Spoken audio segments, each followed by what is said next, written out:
So hi everyone, how you guys doing? So first of all, let me welcome you guys to the Unacademy JEE English. This, as you know, is a brand new channel by Unacademy, and here every concept of physics, chemistry, and maths are being taught to you completely in English. So this is a series that I host for class 11 students, and the topic that we are discussing right now is rigid body motion. This is lecture 6 of rigid body motion, and today we'll be talking about dynamics of pure rotation. Okay. So before we get started with today's lecture, let me introduce myself for those of you who don't know me yet. So my name is Rohit Dixit. I studied mechanical engineering from IIT Delhi, and I've been teaching physics for almost past 8 years now. So all this teaching so far had been offline, and offline I've been associated with some of the topmost institutes in the IIT JEE coaching industry. Now, I myself was an All India rank 447 and All India rank 192 in the two stages of the IIT JEE exam that I took, and I also qualified the NTSC stage 2, and I was in the top 1% in the NSCP exam as well. Now, I've already coached many students to top ranks in the IIT JEE, both mains and advanced in the offline setup. Let's hope I can continue to do that here with you guys online. So, how can you guys also make sure that you are not letting your studies fall behind in this lockdown? This is how you do it. You get yourselves the Unacademy subscription. This subscription will give you benefits like live classes, where you will get to interact with your educator on a regular basis. You also have live polls and leaderboards, which keep these classes highly interactive. And you have a test series, you have analysis sessions, which keep you on your toes for your entire period of study, and you have live doubt clearing sessions. So this, trust me, is a huge advantage that you will have with your Unacademy subscription. All right, so let's increase the size of how you see me a little bit. Okay, so I think this is better. All right, so as I was saying, so with the Unacademy subscription, your doubts also never get piled up. Now, along with all these benefits, Unacademy is also providing you the chance to study from the topmost teachers in the JEE industry from the comfort and safety of your home. Oh, that is great. Congratulations, Papi Reddy. Very well done. Hello, Aryan Pandey. How are you? How to get voucher? Okay, so I wouldn't know many details about that. So didn't you have any options there? Yeah, so you'll have to get in touch with the Unacademy support staff because I am honestly also not aware of the procedure of how to get a voucher there. Okay, so anyhow, moving forward. So when you enroll in your Unacademy courses for your Unacademy Plus, this is what you can do. There are so many courses that are being posted by the JEE English team also. So there are 3 courses for class 11 students or anybody who wants to study these topics. No option. Okay, I don't know. You will have to get in touch with some support team of the Unacademy. Okay, because honestly, I'm not really sure how to get that. Okay, that is not. I don't look after it. No reply. Wait for it. Maybe they will take some time, but they will reply. Don't worry. Okay, so as I was saying, there are also another 4 courses that are ongoing for class 12 students on your Unacademy Plus. Again, these are also taken by the JEE English team. So you can get yourselves your subscriptions as soon as possible and enroll in these courses to make sure that your studies go on without getting affected. Okay. Now, how do you get this subscription? Very easy. First, you'll need to install the Unacademy app. Then you need to go to the plus section of your app, select your goal as IIT JEE and click on the Get Subscription button. And those of you who are following us on the YouTube channel of JEE English can connect with us on the Telegram app using this link. Okay. Next, so without any delay, let's start with today's lecture. So as I said, we are already discussing rigid body motion, and today we'll be talking about dynamics of pure rotation. So last time we were introducing the terms of torque and angular momentum. We wanted to realize what these stand for, right? So torque, we realized, was a physical quantity responsible for change in state of rotation of a body. It has the same role in rotational motion that the force had in translatory motion. So state of translatory motion is changed by forces. Similarly, state of rotatory motion is changed by torques. Okay, now torque is a vector quantity, again, just like force has to be a vector quantity. And it can be defined in 2 ways. You either define the torque about a point or torque about a line. Okay, and I told you brief description of that also. Now let's take a case what the equation should have been. Okay, so just in case, suppose we wanted to define the torque for the first time. and I wanted to arrive at a conclusion what or how should I be defining the torque. So what I can say is, let's talk about a single point mass that is moving in a circle. Okay, so let's imagine you had a point mass here. Okay, so here you had a point mass which had a mass m and it was moving in a radius r and it was trying to move in a circle, right? So imagine, so it was going like this. Okay, so suppose, so if I apply a force on this, so it was maybe connected to a thread moving in a circle of radius r, something like that. And if I applied a force like this on it, so consider I apply a force F like this, then you will realize that this F will have two components, right?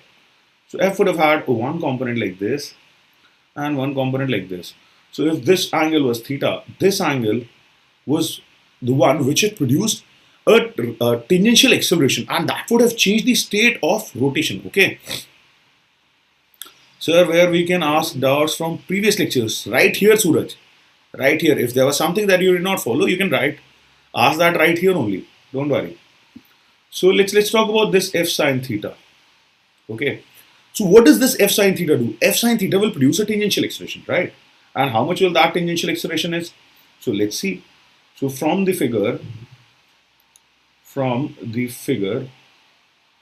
what I can say is that f would be equal to f sine theta, in fact, would have been equal to ma tangential, right? F sine theta would be equal to ma tangential. Agreed. Now, can I also say that if I want to calculate the angular acceleration, so how do I calculate the angular acceleration now? So I also know how is at related to alpha. At equals alpha times r. Agreed. So I could have written that f sine theta equals m alpha r. Okay, I hope you're following this. Okay, this is very easy.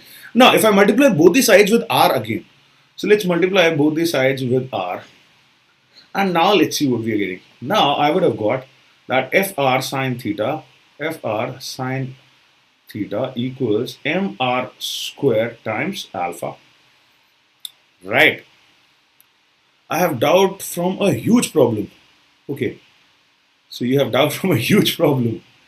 Okay, you might want to mention it right here. Okay, what is your doubt? Maybe I'll try and pick up your doubt. So there is no other platform available for your doubts. Okay, except for this. Hi, Alessani. So what you realize is this was nothing but I, right? It was the moment of inertia, right? So you can say that f r sine theta would be I times alpha. Right. So now this appears very similar to the equation of translation. Okay. So compare this equation. Compare this to F equals ma. Okay. Now you realize that m there was the measure of inertia of translation. A was measuring the rate of change of translatory motion. So similarly here, I is a measure of inertia of rotation. We have already discussed that. And alpha would be a measure of rate of change of angular motion, right? Rate of change of state of angular motion. So you realize that thing will depend on a term called fr sine theta. So that is how you get the idea of defining torque like this. Okay, so f is a vector quantity, r is a vector quantity. So can I say that if I had to write vectorially, I would have written that r cross f would have been equal to I times alpha. So that is how we are getting the idea of defining a thing which is torque, and it should be defined something like r cross f, right? So that is exactly what we are going to do. So we say that torque is defined about in two manners. Either you can define it about a point, or you can define it about a line. Okay. So about a point, this is how you define the torque. If the force F vector is acting on any rigid body, or not even necessarily a rigid body, and any body. Okay, as long as it may be a single point mass also. So if the force is acting on a rigid body or a single point mass or a non-rigid body also, that wouldn't have mattered. At any point P, then the torque on the object, the body, about a point O is defined as Rho, tau about O equals R cross F. So please remember, torque is always defined about a point, and about O it will be defined as tau about O would be R cross F, where R is the position vector of the point of application of F with respect to O. So you realize if you calculate the torques about various different points, you will get different torques, right? So about O, you will get different torque because you will be using your R vector as this. Suppose if you had to calculate torque about some point L. So about L, you would have taken this R vector, right? This would have been your R dash vector. Then the torque would have been different. So why is it that the torques are dependent on points with respect to which we are looking at? So think about it. Next, we will talk about the torque about a line. Now, when I talk about a line, that just means what is the effectiveness of this force to produce rotation about this axis. So any rotation that can be produced about this axis, either this way or this way. Okay, how effectively can this object rotate it about this axis? That is what I mean when I say what is the torque about a line. Okay, so what we do is you can consider any point on that line, calculate the torque of that force, then take the component of the torque along the axis. Okay, that is how you calculate the torque about a line. Please remember this, that this is very, very important. Two ways of defining torque: about a point, about a line, or axis, in fact. So axis. So what essentially I'm trying to say is that suppose if I applied a torque of a force like this. So if it was about this point, this would have rotated it like this, right? But if suppose this cannot freely rotate about this point, this can only rotate about this axis, then only this component, this kind of rotation was not possible. Only this component would have produced this kind of rotation. That is called the torque of this force about this axis. Okay, I hope you guys are following. For a point, torque about a point, this force would have produced a rotation like this. Agreed. But if this was not free to rotate about the point, if it could only rotate about this axis, then you realize it cannot go like this. So this component, you can divide this force into two components. This would not produce any torque because this axis will keep it fixed. Only this component of the force could have rotated about this axis. So this component of the force would be able to produce a torque, and that would be this component which is perpendicular to the axis of rotation. So there will be one component which will be parallel to the axis of rotation. That will not produce any torque. You will have to divide force into a component perpendicular to the axis of rotation into R, into the perpendicular distance. That is what will give you the torque about an axis. Okay. I hope you followed that. If you have any doubt about this, then let me know. Do you understand the difference that becomes? When I was calculating about O, I would have had a different torque because the entire force could have caused rotation. But when I was calculating about the axis, only one component of the force will be able to produce a rotation. So the torque about the point and the axis would be different. Okay, I hope everybody followed that. Let me know if you have any doubt. Now, why is it that the torques are depending on the points? So, okay, we will I guess talk about that later. I think I wanted to leave a slide. Maybe I've left it later, so we will discuss that later. Right now, let's settle for the fact that torque is defined like this, and let's figure out how to calculate it. Okay, so Ali Sasani says, sir, I'm having one doubt that is it necessary that the point needs to be at rest in finding the torque? Okay, so we will talk about that. So one, that is not necessary at all. Okay. Alisani, that is not necessary at all. Your point could be moving. That doesn't matter. Okay. Next, but how you analyze would become slightly different.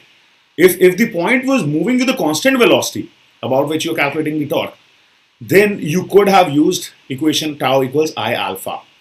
Okay. However, if the point about which torque is being calculated was accelerating, then when you go in the reference frame of that, you would have seen a pseudo force also getting applied. then you could not have applied tau equals I alpha. Tau can be defined.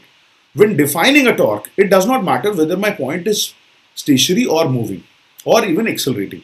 Okay, that torque can be defined instantaneously as R cross F.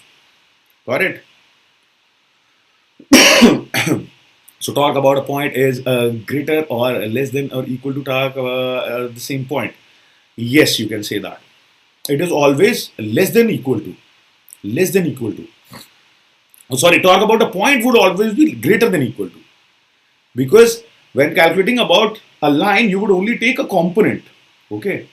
So you would only take a component of the force. Okay, I hope you are clear about that. So as I said, if this guy was producing a torque, let's say in some random direction like this, then you would have only considered the component of this torque along the axis. So torque about a point is always greater than equal to the torque about a line passing through the same point. Okay. So why don't we try and calculate the torques? Okay, so let's see. A uniform rod of mass m and length L is held stationary in a vertical position as shown. A force mg is applied at the top of the rod, making an angle of 45 degrees with the vertical. Find the torque of this force about the center of mass of the rod. Okay, so this should be very simple. This should be simple. Just quickly tell me how much the torque would be. Okay. Hurry up. So let's start by how to calculate the torque. Then we will understand. We will try and understand it even better. Don't worry. Don't worry. First, we need to focus on how to calculate this quantity. How we define this quantity. How we will calculate this quantity. Then we will come back again to understand this quantity a little deeper. Okay. So give me the answer. This is a very simple thing. What are you guys doing? What will be the answer? Hurry up.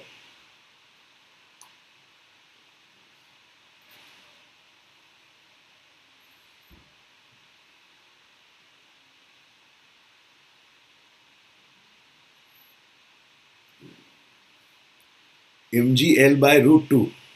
No, you forgot. It will be 2 root 2.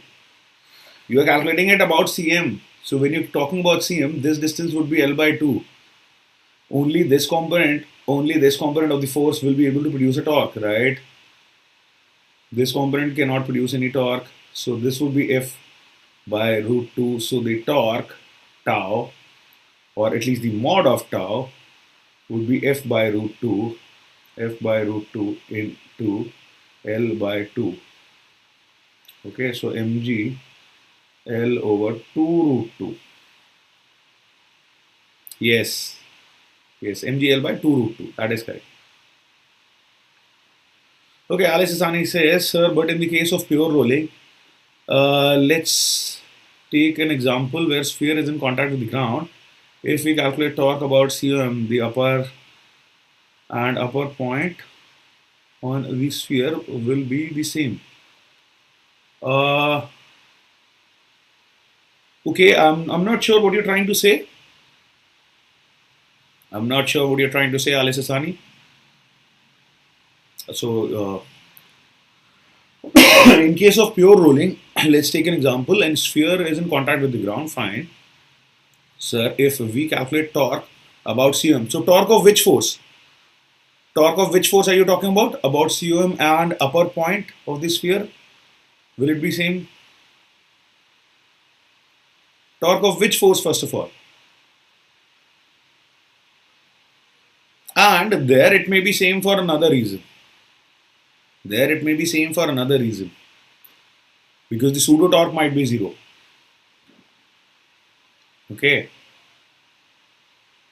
Okay, so how about the direction? So R vector would have been like this. This would have been R vector. This was F vector. So the direction would have been into the plane of the paper. So tau has a magnitude of mgl by 2 root 2 and direction into the paper, into the plane. Okay, so I'll tell you what. So obviously it won't be same because the R is different. Okay, so torque of friction will definitely be different. However, you can calculate it. You can calculate it as R cross F. So about Cm, if you want to calculate, so let's say you have the Cm. The Cm has R like this, and let's just say for the sake of assumption that friction is acting like this. So tau about Cm,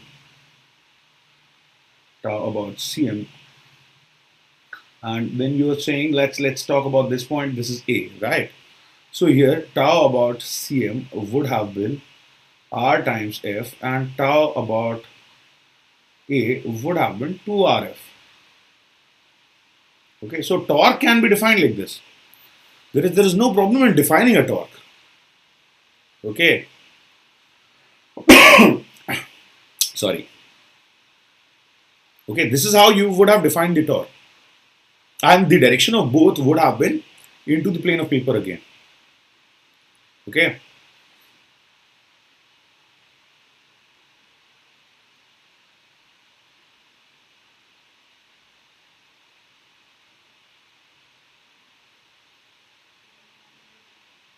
Are you fine with this, or what else is your doubt? I'm not fully able to understand.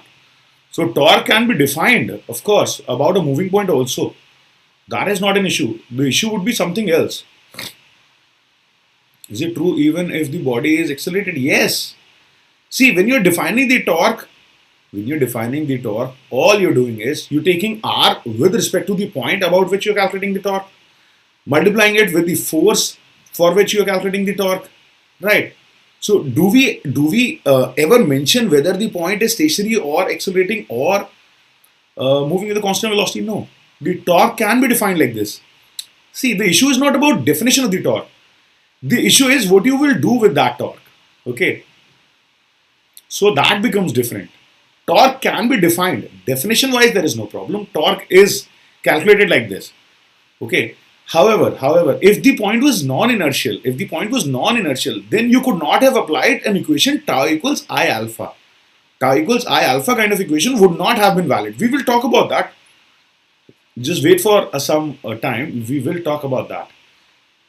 Okay. Don't worry. You will understand that when I talk to you about applications of torque. Okay. So defining the torque, first of all, understand this, that while defining the torque, it doesn't matter whether the point is stationary or accelerating or moving with a constant velocity. Okay. It's an instantaneous thing. The torque is an instantaneous quantity which can be defined at any instant as instantaneous R cross F. Okay. So what is Coriolis force? So Coriolis force is kind of a pseudo force which comes when you are in a rotating reference frame. But rotating reference frames are not in your syllabus. Okay. In your syllabus, you only have translating reference frames. Okay. Your reference frame may be moving in a circle, but your axes never change their orientation. So, okay. So that is not in your syllabus though. Okay, Coriolis force is not in your syllabus, Suraj. Okay, let's try one more problem for calculating the torque. Okay, so here you've been told find the torque of a force F, which is I cap plus J cap minus 3K cap Newton, acting at a point P, whose position is R, which is 2I cap plus J cap plus K cap about the origin. So calculate the torque of this force about the origin. Yeah, so calculate about the origin. Find tau about O. So just quickly solve this. So once we will define torque, we will try to convince ourselves how to measure torque, and then we will talk about applications of torques. So if we know the torque, then what can we do? Okay, don't worry. I will give you the entire derivations. Okay.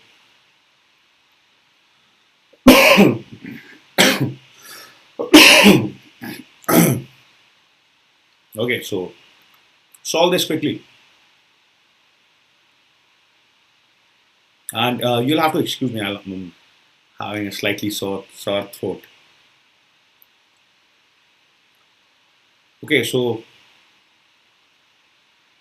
Who is going to give me the answer for this?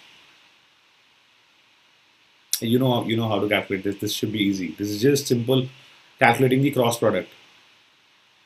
Okay, so let's see. So it should be very simple. We have been given the r vector. R vector is given as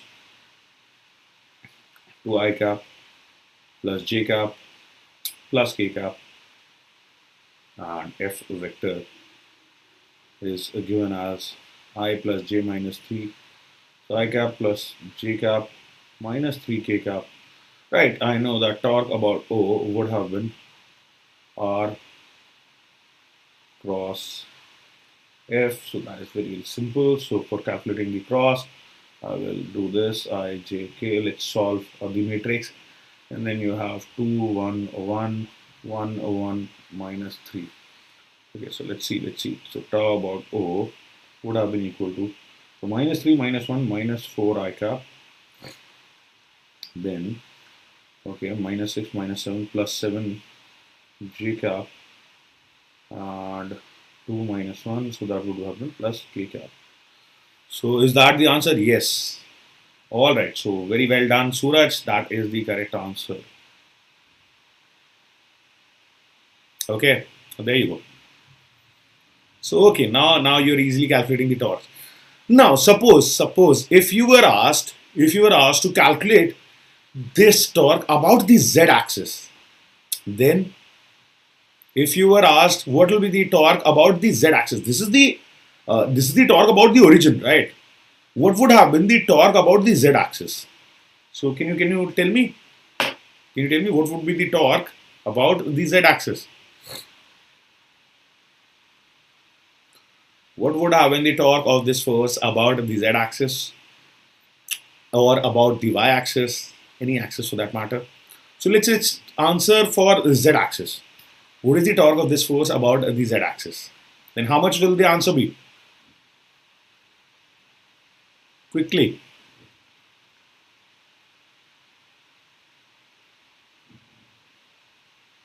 Hurry up.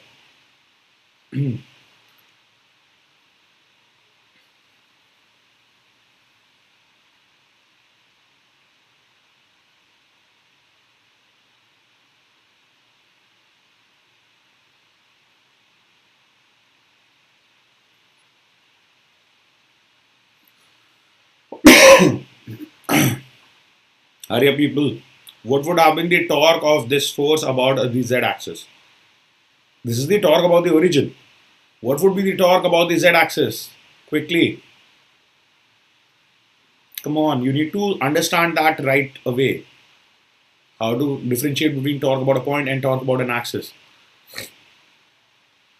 So if you have no idea, then you can let me know. I will tell you.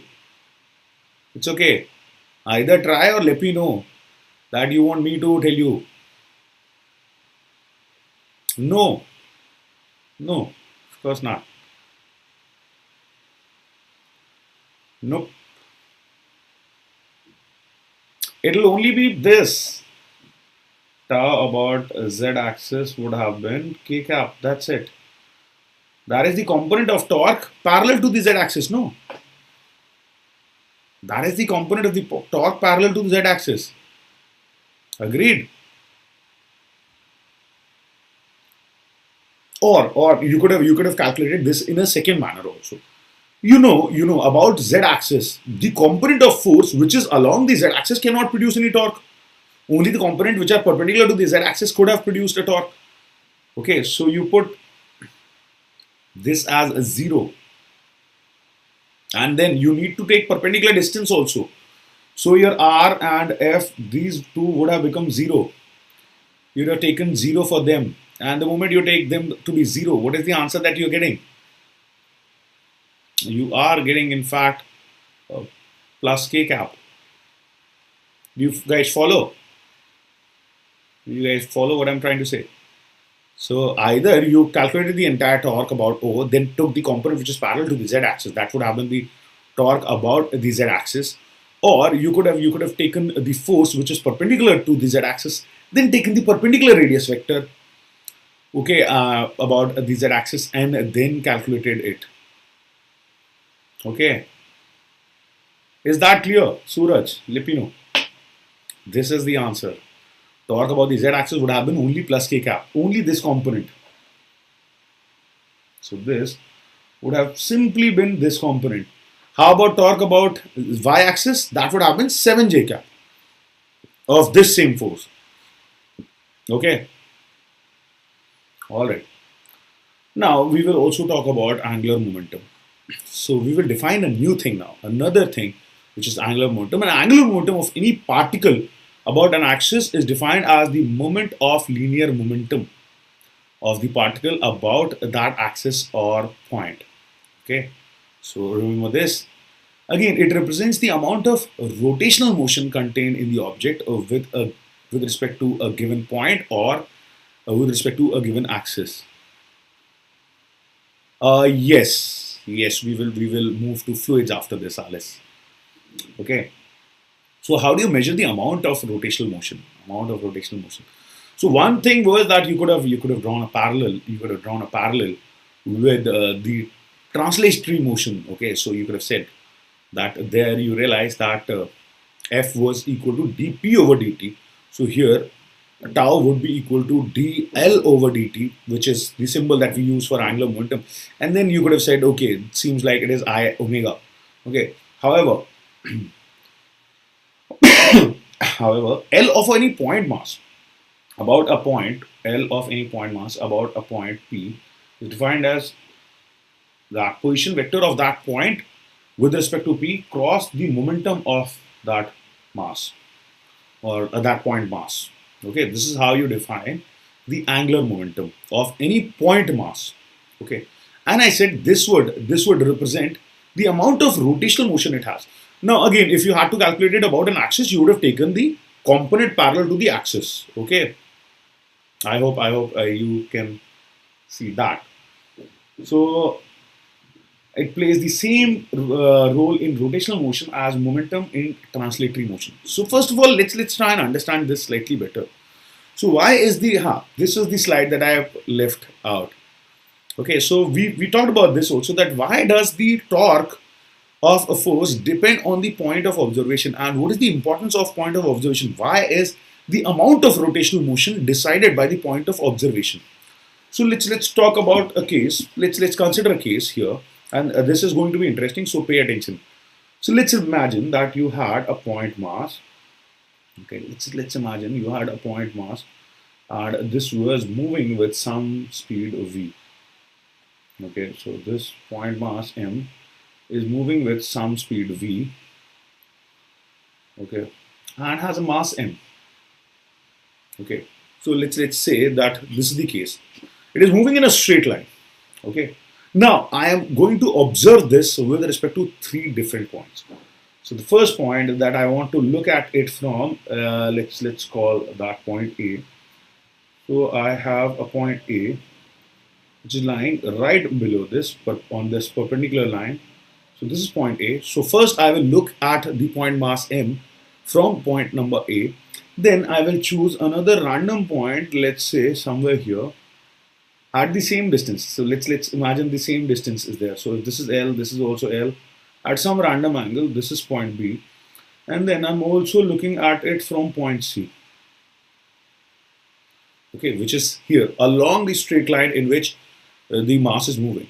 Now, if I ask you, when you look at the particle with respect to A, from A, what does the particle seem to be doing? What does the particle seem to be doing with respect to A? Can you tell me? Instantaneously, at this very instant, what does it appear to be doing? Tell me. So we are trying to understand why the point of observation is different or is important in all our rotatory things. Okay.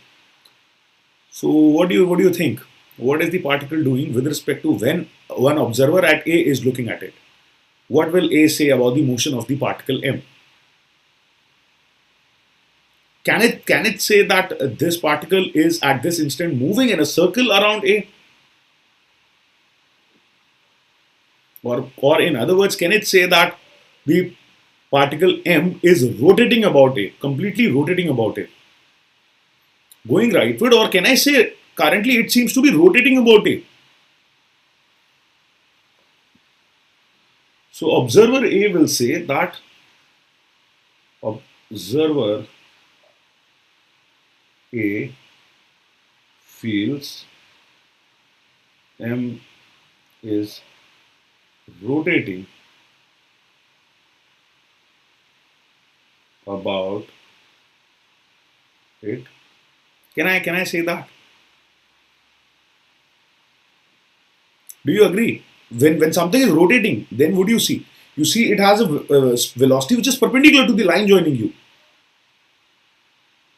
Okay, how would a rotating thing appear to A? How would something which is rotating about A appear to it?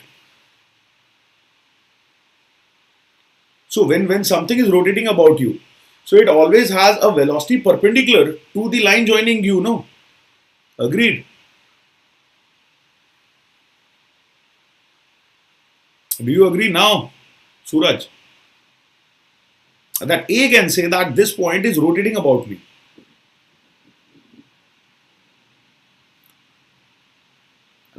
Think about it. Think about it and let me know.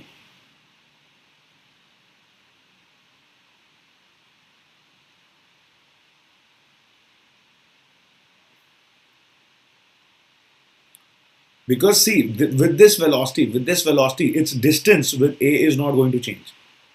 Only the orientation is going to change, right?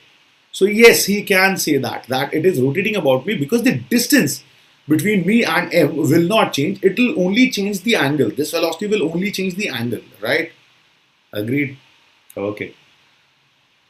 How about B? How about B? What will B describe the motion as? Now B will say that okay, this guy has two velocities, one in this direction, one is this direction. So he will feel that it is going away from me as well as rotating. Agreed?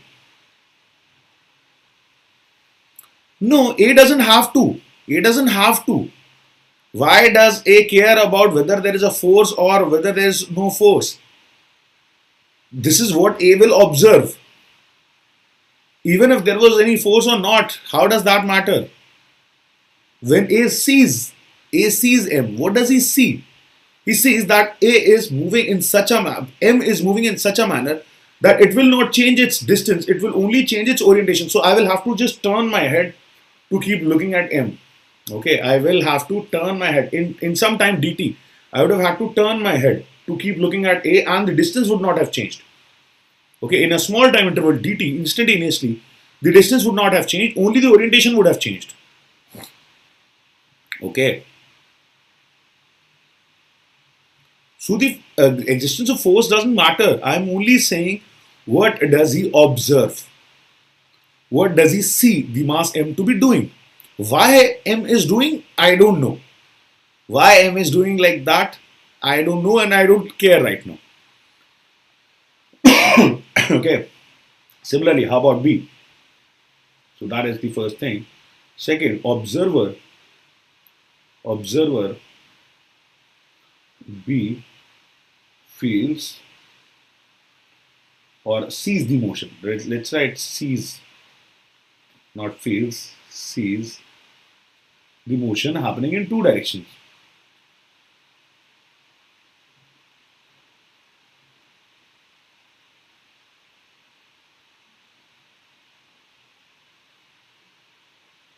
In two directions.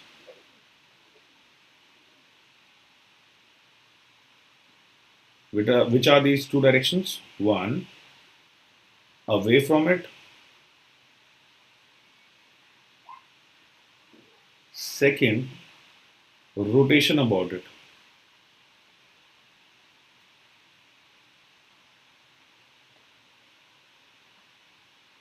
Agreed? So when B sees, and when you ask B to describe what M is doing, so B will say, okay, it seems to be going away from me and also it is moving, it is also rotating about me. So with one component, it seems to be changing its orientation. With one component, it seems to be changing its distance. So if something is changing its orientation with respect to you, then you can say it is rotating about you. Okay. See, if you don't see anything rotating with respect to you, then that means you do not have to turn your head when you're looking at it. Okay. So to keep looking at it, if you don't have to turn your head, if you can keep looking straight and you keep looking at it, then you will say it is not rotating. If you had to turn your head, then that means that thing would have rotated with respect to you, right? Agreed. Similarly, how about C? How about C?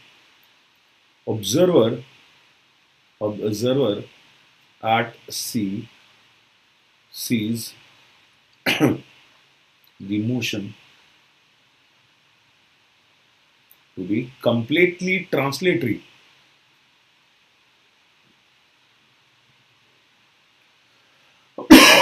Sorry.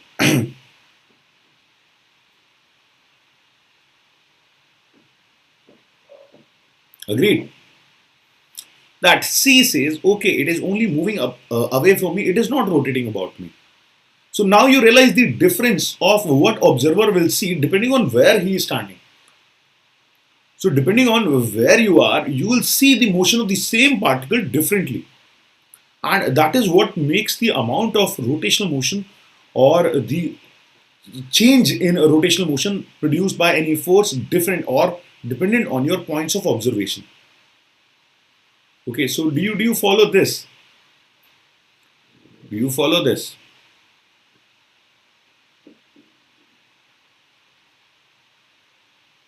Let me know. Let me know if you followed this.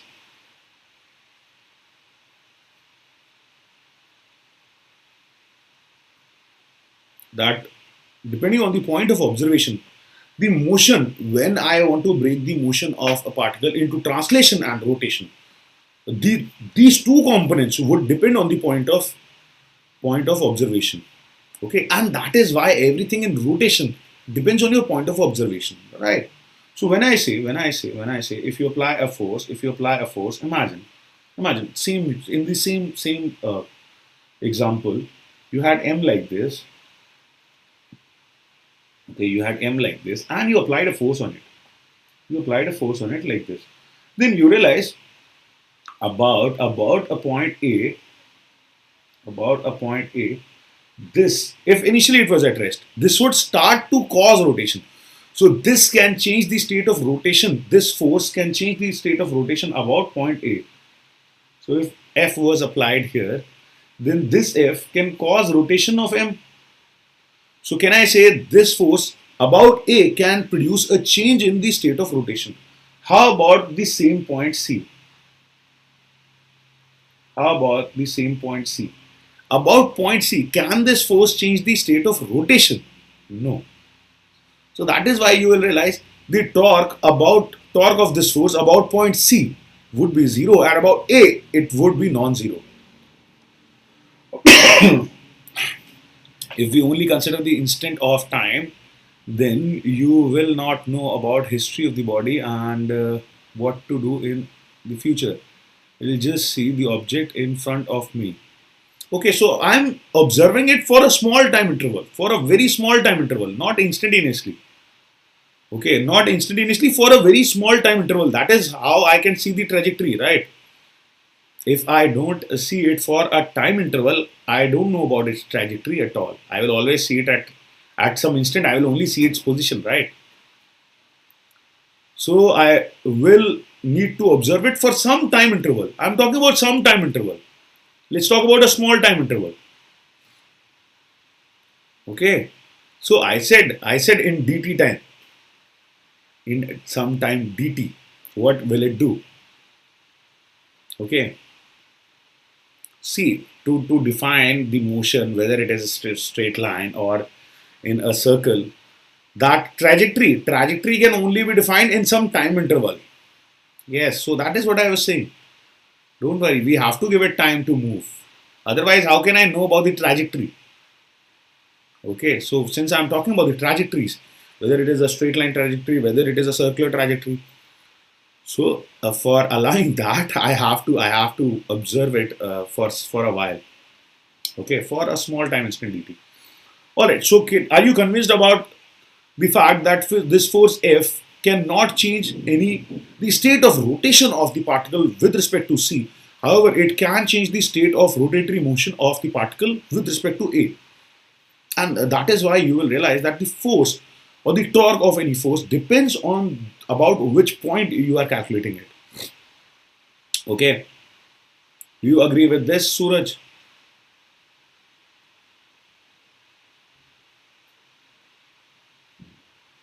And the measure would be R cross F. That is how we will measure it. Okay. Okay. All right. Now, similar thing would be angular momentum. Similar thing would be angular momentum. Angular momentum of this about C would have been 0. About C, this does not have any rotational motion. About A, this has a rotational motion. About B, it has rotational motion. Okay.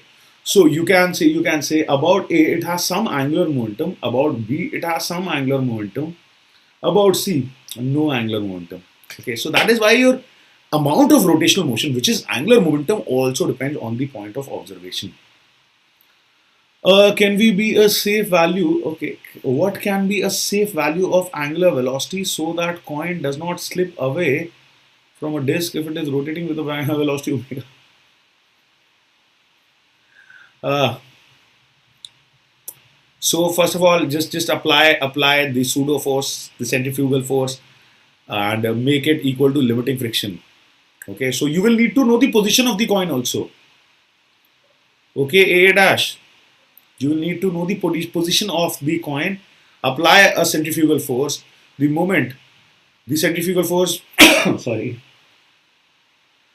the moment the centrifugal force becomes greater than the limiting friction, the slipping would have happened. Okay, got it?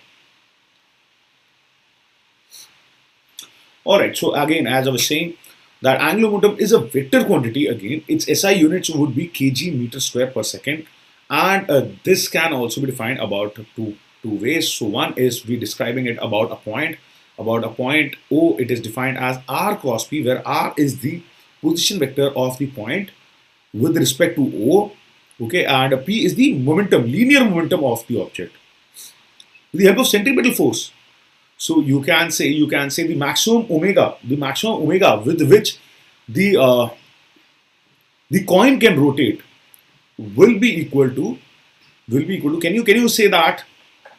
Okay, with the help of centripetal force, let's go to a blank sheet, maybe here. So can you say that if this is moving with omega, if this is rotating with omega, then the only force that is providing at the centripetal acceleration is the force of friction. This force of friction is providing it the centripetal acceleration. Agreed. So can I say that F would be equal to m omega square r. Okay, F equals ma I'm using.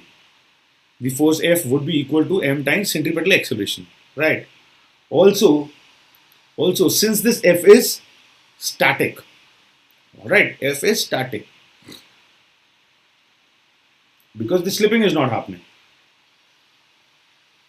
So therefore, F would be less than equal to mu mg. Okay. Therefore, m omega square r should be less than equal to mu mg. Okay. So you get your answer here also. Omega should be less than equal to root mu g over r. There. Where r is this? R is this distance. Got it? It's one and the same thing. There is no difference. There is no difference. You would have gotten the same equation. It's just how you see it. In the reference frame of the coin, you would have seen it in equilibrium. It would have appeared stationary. Here, it appears to have a centripetal acceleration, which is being provided by friction. The equations would have been the same. The same equation you would have gotten, that F equals m omega square r. Okay, got it? Okay. I hope you followed this. All right. Again, as I was saying. So the angular momentum, great. The angular momentum of a point mass. First of all, we are defining it only for point mass. Please pay attention.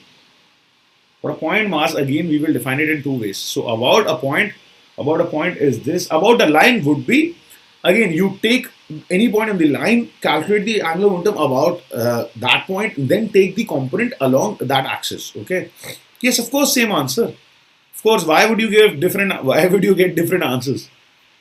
There is only one thing happening, no? So you would always see that at a particular omega it will slip.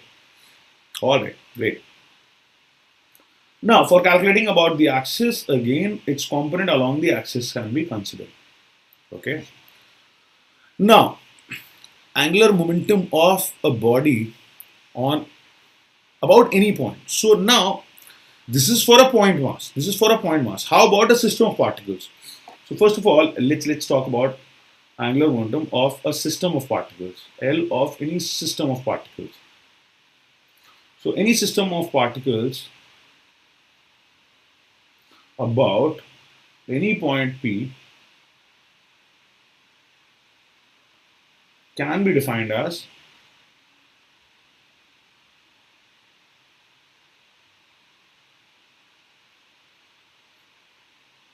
L of system of particles about P would be summation of L of all individual particles about P. Okay, just like how we define the total momentum of a system of particles. So total linear momentum of a system of particles or any large body is nothing but the sum of the linear momentums of all individual masses. Similarly, if you want to calculate the angular momentum of any system of particles about a point P, then it would be nothing but the sum of the angular momentums of all individual particles about that point P. Agreed? So this is the definition. Now, how do we calculate this? Now is the tricky part. For any general case, let's try and calculate that. Okay. So let's consider ourselves, and for the sake of okay, so let's consider ourselves a system of particles. Okay, so let's consider any system of particles. So let's say you had this system of particles. This may or may not be rigid also, by the way. This may or may not be rigid. The calculation that I'll show you is true for anything. Hi Ankit Raj, how are you? Okay. The calculation that I'll show you is true for any kind of system of particles, whether you have a system of particles which is made up of any number of point masses, whether it is a rigid body, whether it is a non-rigid body. So consider you have a system of particles and there are many particles here.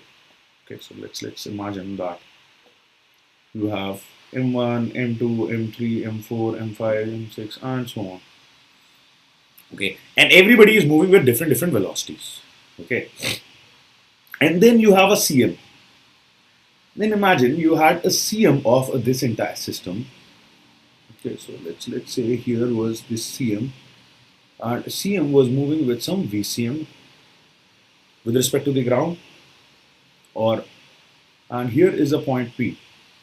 Okay, so first of all, not with respect to the ground. Let me clarify that first of all speeds will be taken with respect to the point about which I am calculating the angular momentum. Okay, so please note that all the velocities. Okay, so here also let me add a note. So note P is in the reference frame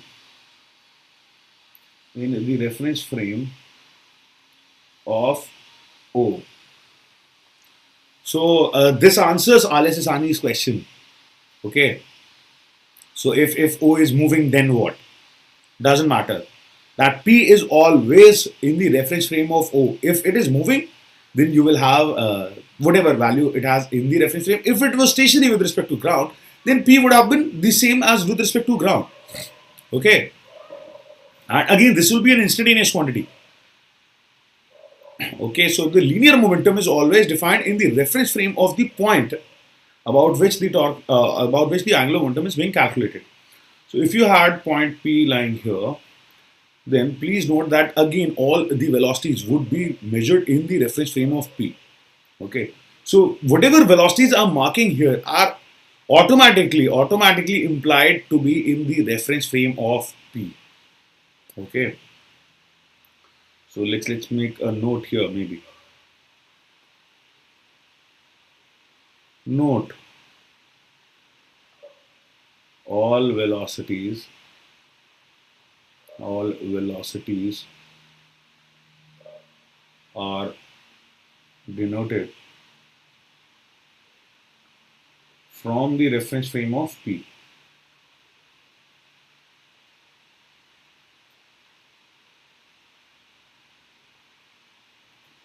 Okay, so this derivation might be a little tough to follow, and it's not even necessary to follow this. But I don't know. I, as a student, was always very curious to see the derivation, how we are getting a certain formula. So I don't know if you are also a curious being, just like me. Okay. So I will show you the derivation. Those of you who find it too difficult can ignore it and remember the final result. Those of you who can follow and who are interested in seeing the derivation can go through the derivation and try and understand it. Okay. Now, even if you don't fully understand this derivation, if then also it's not a problem because you will never be asked to do this derivation. Okay. But again, as I said, I was always a curious mind. Certain rotation, axis, and point of rotation are acting like frame of references, something like that. Something like that. Yes. Yes, Suraj. So everything. So there also you realize the momentum depended on the reference frame. So here everything depends on points. So yes, you can say that something like that is happening. Okay. All right. So again, as I said, again this is going to be a very tough derivation. If you can follow this easily, then well and good. If you don't follow this, don't bother about it so much. Nobody is ever going to ask you to derive this result. At least not at your level. Okay. Not in class 11, not in class 12, not even in JEE.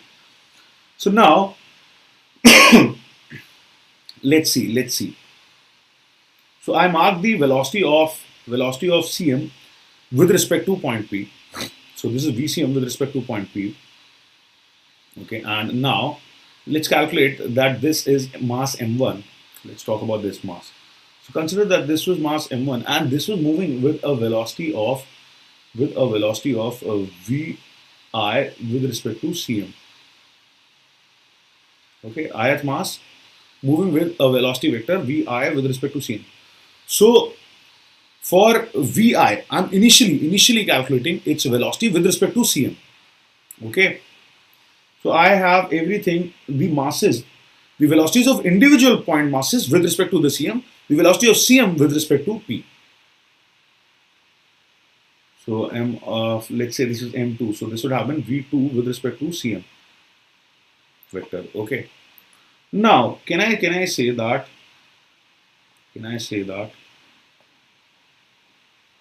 So L of system with respect to P would be equal to summation of Ri vectors cross Pi vectors with respect to P. Agreed. For every ith particle, I would calculate the R of I with respect to P and then multiply this with the linear momentum of ith particle with P. Yes, we would like to believe so.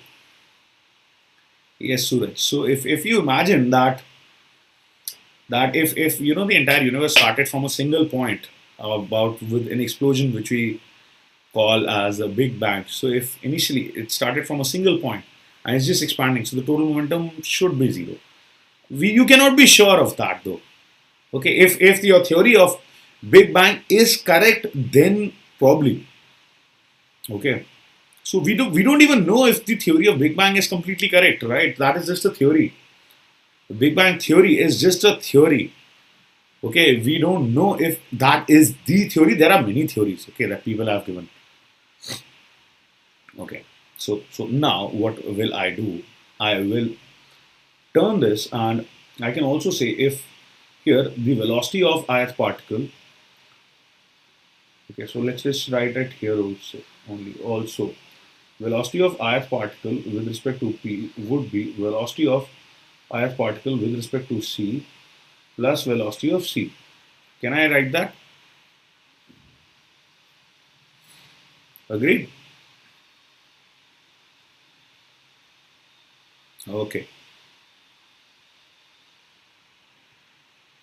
Now, L of system of particles with respect to p would be summation of r of I with respect to p cross m of I times I can write v of I with respect to c plus vc. Agreed. All I did was I replaced the velocity of ith particle as v of I with respect to c plus vc. Okay. Now let's move on to the next page and let's see. So L of any system with respect to p can again be written as, okay. So here I'm taking mi common and I'm expanding this. So if I expand this, so can I write summation of first term I will have is, okay, first term I have is r of I with respect to p cross mi vi with respect to c plus,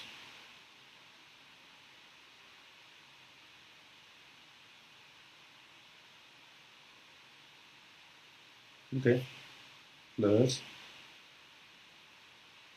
I have ri with respect to p cross mi times vc. Yeah. Okay, so now we will slowly keep on expanding this. We will keep on expanding this further and further. Okay, so I will also have, now I can also write further,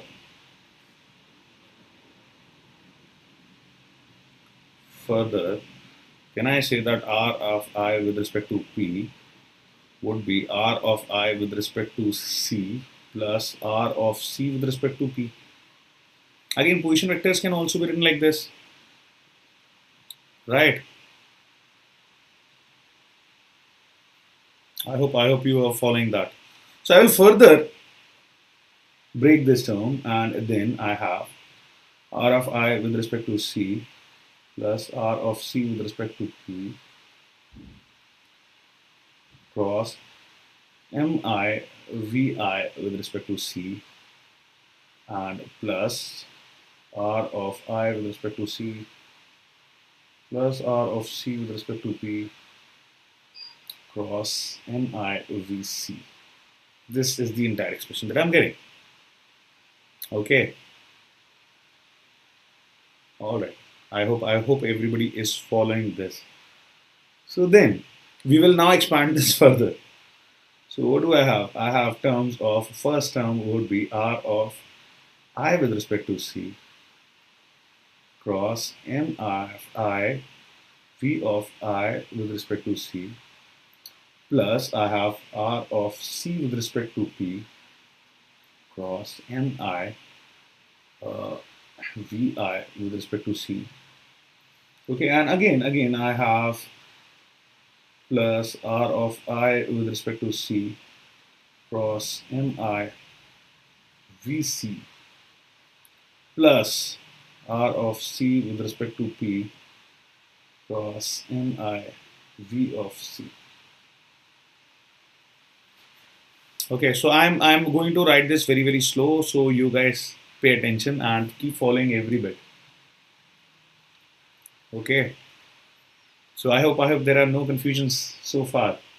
So this is a vector derivation, so I can understand that this can get a little confusing. So just follow everything.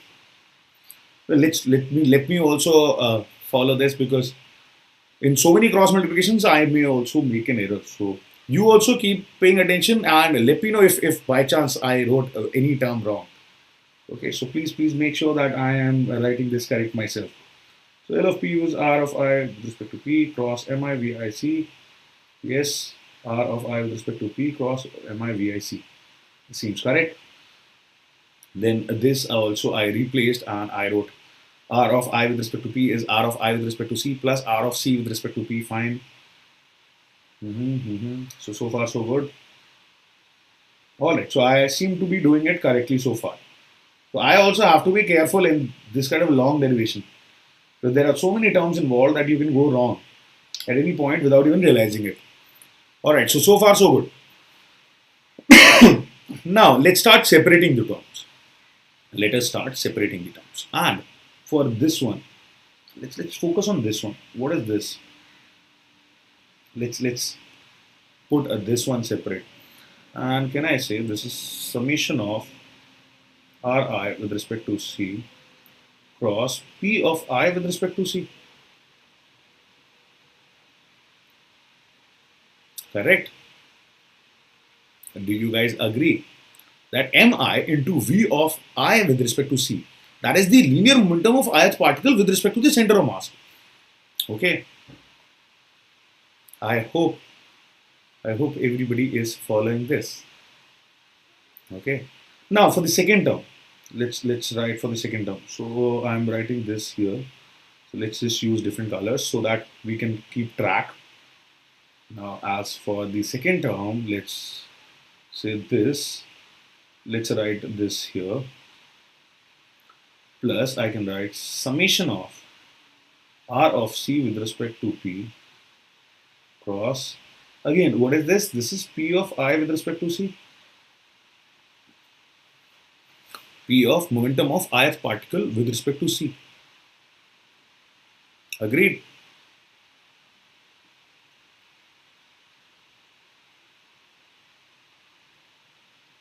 Okay, so what?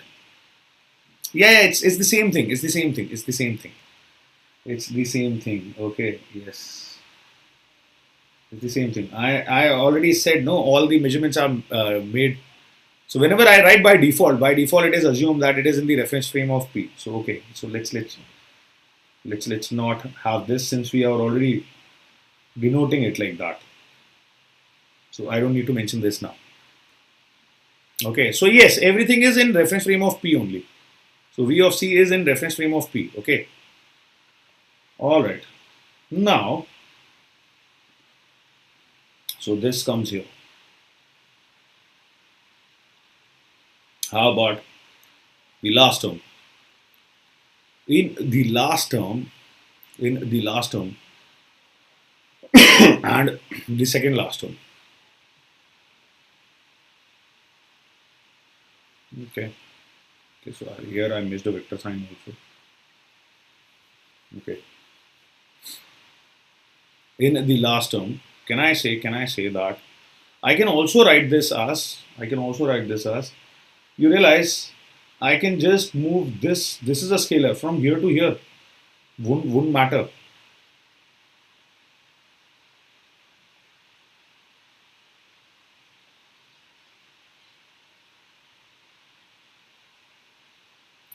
Do you agree? Do you realize this, that I could have done this and would have remained the same? So 2 times A cross B would be equal to A times 2B, right? 2A cross B would have been equal to A times 2B, A cross 2B. That is essentially what I'm trying to say. Okay, let's try and write this a little more separately, a little more neatly, that is. So summation of Mi Ri with respect to C cross Vc with respect to P.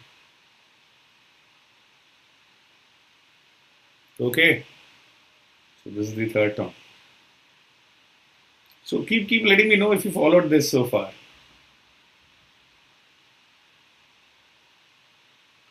Because this is tricky. This is tricky. Can I write the third term as this?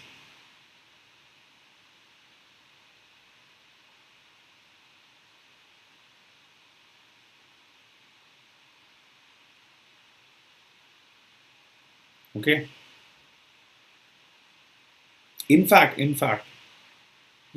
you would have realized that I can even write it like this, because VC with respect to P is common in all of them. I could have taken this out, common, and then I would have been left with summation of R Ri with respect to C cross VC with respect to P. So far, so good. Great. Now let's go back to the last term. Last term. What is the last term? So let's take a look at the last term that we have here. So this again you will realize that VC with respect to P can be taken as common. Okay. And that just leaves me with plus summation of Mi times. Okay, so yes, all these are constants. All these are constants only. So can I just say that this is R C with respect to P cross summation Mi times Vc with respect to P. So Vc with respect to P and R of C with respect to P, they were constants. So I took them out of the summation, and this is what I get finally. I don't know. I don't know, Papi Reddy. Maybe he is having an off. So day after tomorrow, I will be taking an off. I am traveling to my home. Okay, so yeah, day after tomorrow, I'm taking an off. So maybe his class is not there. I'm not sure. Okay, agreed. Everybody with me. So Suraj, have you been following? Now we will take a close look at each of these individual terms. Okay, so I don't know. I don't know. Maybe he doesn't have a class. Okay, Papi.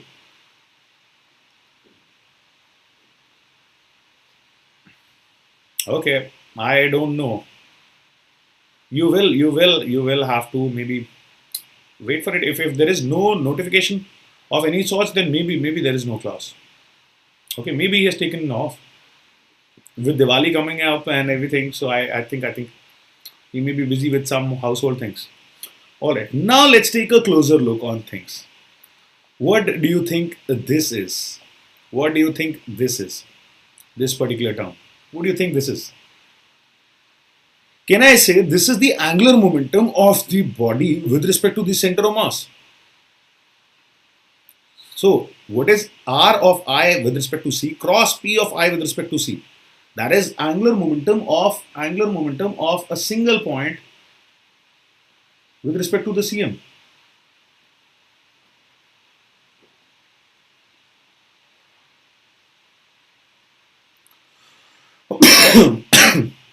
Agreed? Okay. So I used a different color now. Great. It's a different color.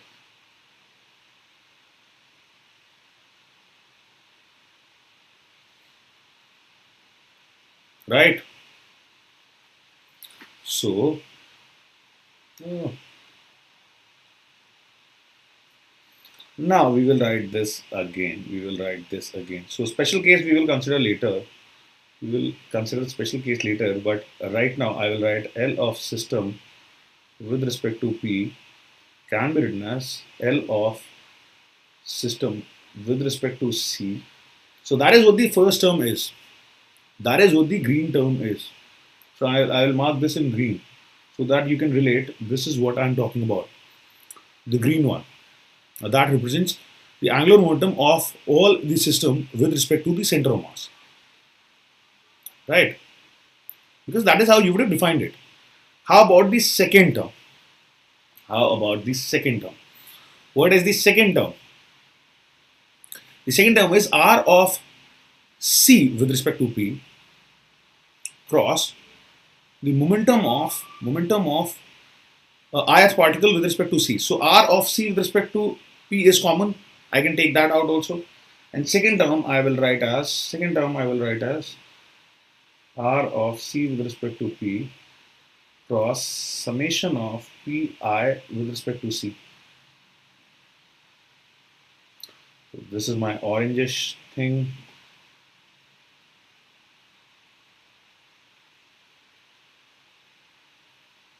The orange term I can write like this.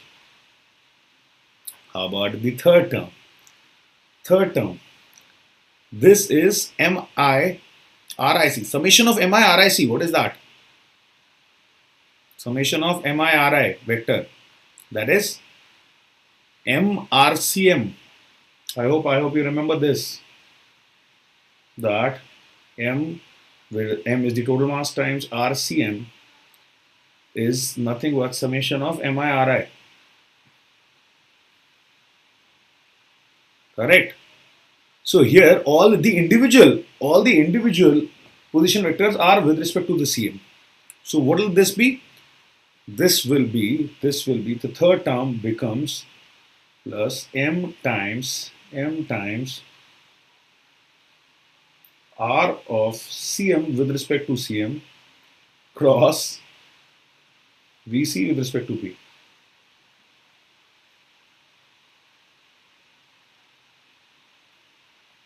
Now this is the yellow term.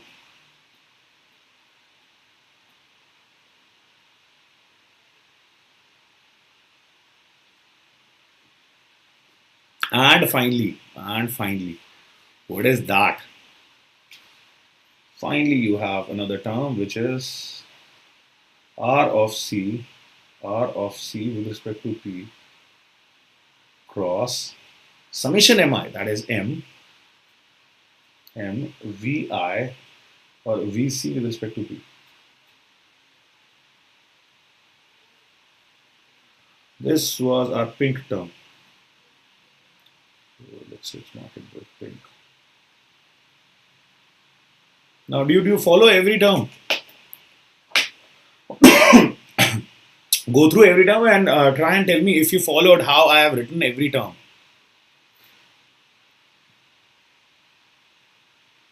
Okay, just follow this derivation. So summation of R of I with respect to C cross P of I with respect to C. So one term is angular momentum of ith mass with respect to the CM, right? Because everything is measured with respect to the CM here. So summation of all these would be the total angular momentum of the system with respect to the CM. That is what I have written from the green one here. So now let's have so this is what takes the form of this. You will take Menti also. No, not Menti. We are doing some serious derivations. AA. Menti are. I don't know why are you guys so excited about Mentis. Those are so simple, so kiddish. We are doing some serious stuff. Heavy duty, advanced level derivations. Okay. So are you? I hope everybody is fine with this. That how this term becomes this term. Correct. Similarly, let's talk about the orange term. Orange term is R of C with respect to P. So that can be taken common because this is a constant. Okay, this is a constant. Since this is a constant, R of C with respect to P is constant. This, right? This is constant. So I can take this out of the summation. If I take this out of the summation, what is that? That leaves me the momentum of ith particle with respect to the CM and summation of that. So total momentum. Okay. All right. So this is what this becomes.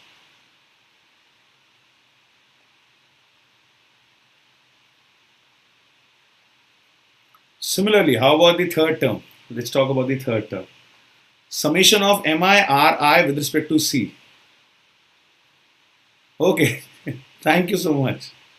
Summation of MIRI with respect to C cross VC with respect to P. So let's focus only on this term.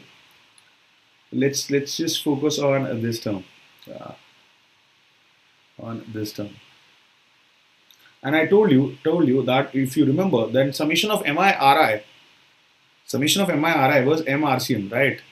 So this is position vectors. Mi is the mass of ith particle into position vector with respect to Cm.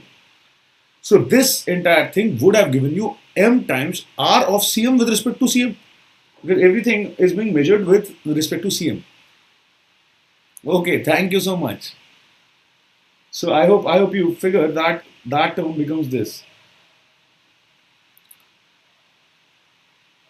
Okay. And finally, here everything is constant. So this is constant, this is constant. All I need to do is summation of mi. Summation of mi would be total mass. So this becomes r of c with respect to p plus total mass times v of c with respect to p. Okay, I hope everybody followed all the four terms. Now just take a closer look. Please take a closer look. What is this term? What is this term? So you will have to be very active. This is the total momentum of the system with the reference frame of the Cm. Isn't it?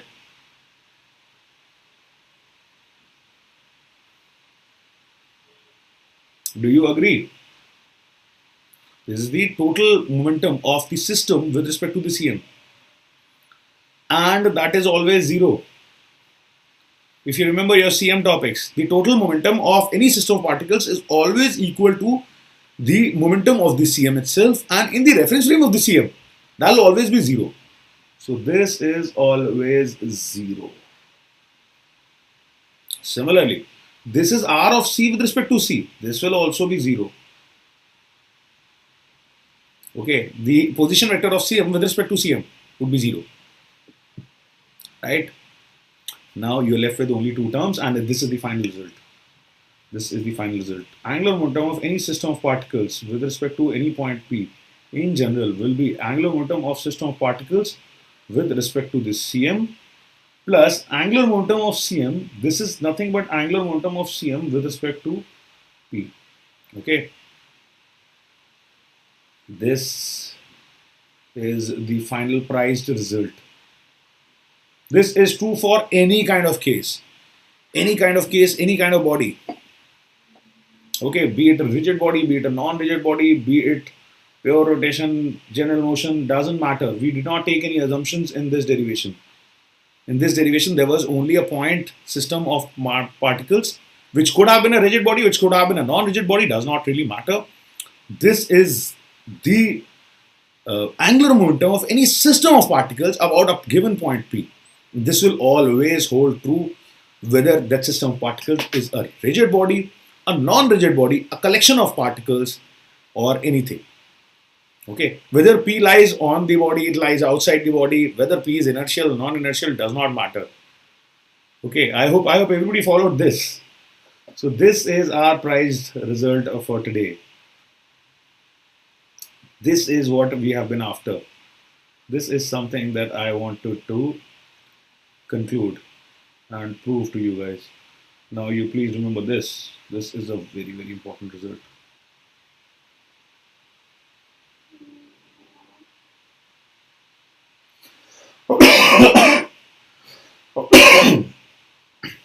Okay, this is a must remember for advanced, by the way.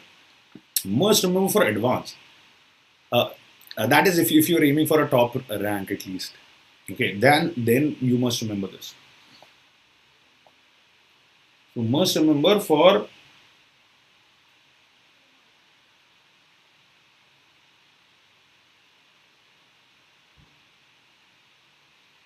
advanced. If your aim is not advanced, then you may even not remember this. Of course, you don't have to worry about the derivation at all. Even for advanced, you don't have to worry about the derivation. I still wanted to show you just in case, there were some curious kids like me, how I used to be as a kid. So I used to be very curious. I had to see the proof of everything. I had to. I could not remember a formula if I did not see the proof. So it used to be a mental block for me. So that is why I had to see all the proofs. If I don't see a proof, I can't remember the formula. After seeing the proof, now I will always remember the formula. In fact, I will probably always remember the proof also. So that is how I became a teacher also.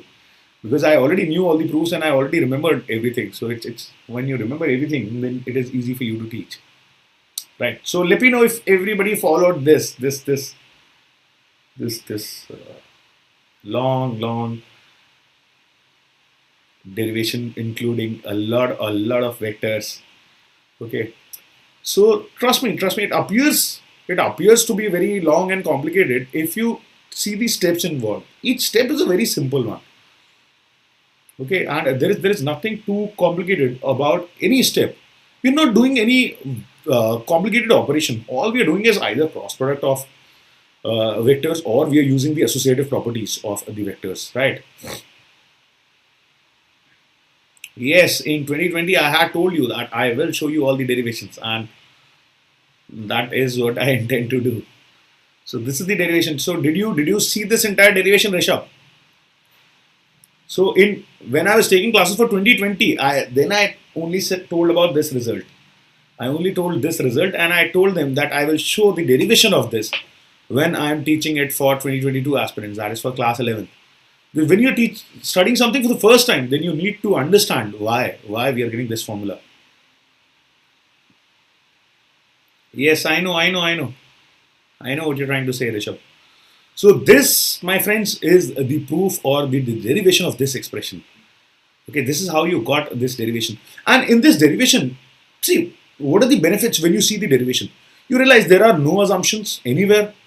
In the entire derivation, we did not assume anything. So this result is valid in all cases.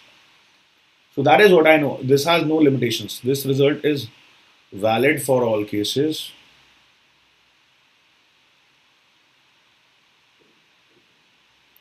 That is so that is for collection of particles, collection of masses, or different particles, for rigid bodies, for non-rigid bodies, for pure rotation, for general motion, for translation, anything, this formula will always work. For rigid bodies,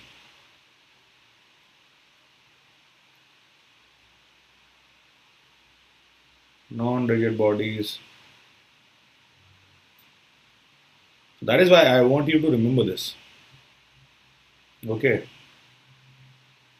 for all motions, be it pure translation, pure rotation, general motion, everything.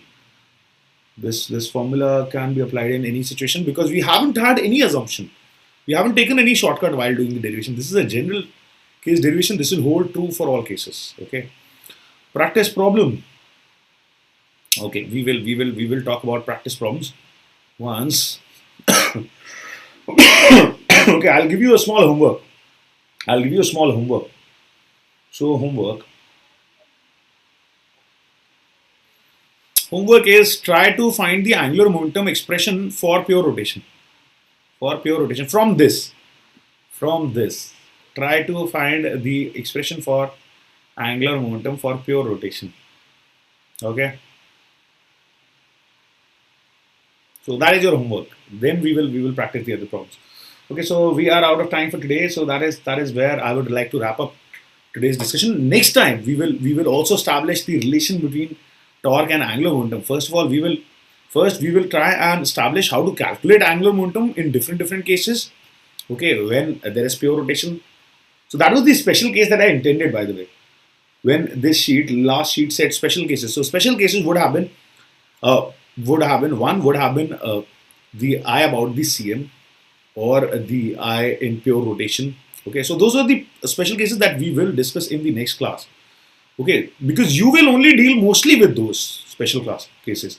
This is a general case which you may only probably will have to use in some advanced level problems. For mains level problems, you will never use this formula. Okay, you will only use the special case formula which we will derive in the next class. Okay, for pure rotation, that is. Okay, but I want you to know this general formula also. And this is where I would like to take your leave from today. And before I leave you, let me remind you, if you haven't gotten your Unacademy subscriptions, you should be getting them right now. And this is how you do it. So you go to the plus section of your app, you select your goal as IIT JEE, and you click on that get subscription button. And when you are redirected to the payment page, this is the code that you can use where it says, do you have a code? And when you click on proceed to pay, you will realize you will also have a lot of no cost EMI options to reduce the burden of payment. So what are you waiting for? Get these subscriptions and enroll in these courses that are being hosted on the Plus by the JEE English team. Okay. So 3 courses for class 11 students, 4 courses for class 12 students. If you like today's video, then don't forget to press the like button and share it with other friends. So that everybody is getting to. Is there going to be kinematics at 8:45? No. Why would you say that? So not today, not today. We will continue the schedule from the next Friday only. Okay. Not today at least. Maybe I can plan something tomorrow. Maybe. No, I don't know. Probably it's going to be on Friday only. Okay, Suraj. Again, don't forget to press that bell icon if you liked the lecture and you would like to receive notifications of all the future lectures. And as I keep saying, so please share it with your friends. I don't know if many people would want to see today's video because this involves a very complex derivation. So I know all you students, you want to run away from all complex derivations at least. Still, if somebody wants to see, this is the proof. And trust me, you will not see this proof in too many places. I don't think any of your books that at your level that you see, you will see these kind of proofs. So in case you are curious, as I used to be as a kid, so you can watch this. And the PDF of all the slides used in today's lecture would be available for download very soon. And let me remind you one more time, those of you following us on the JEE English channel, connect with us on the Telegram app using this link. And finally, one last time, this is the code that you can use if you like my lectures, if you'd like to enroll in my courses on the Unacademy Plus. So use this and get a 10% off on your next Unacademy subscription. So that is it from my side for today, and I will see you next day after tomorrow. I'm not taking class, I'm traveling actually. So I will see you then next week, I guess. Okay. So because again the discussion that has to follow, I do not want to send it in a recorded form because in case you have a doubt about today's video, I don't know how I would answer in a recorded manner. So I would probably see you next on Monday, okay, or I don't know. So we will see. I haven't planned it so far. So first of all, just in case I don't get to see you guys, so happy Diwali and have fun, but don't give up studying. All right. So keep studying.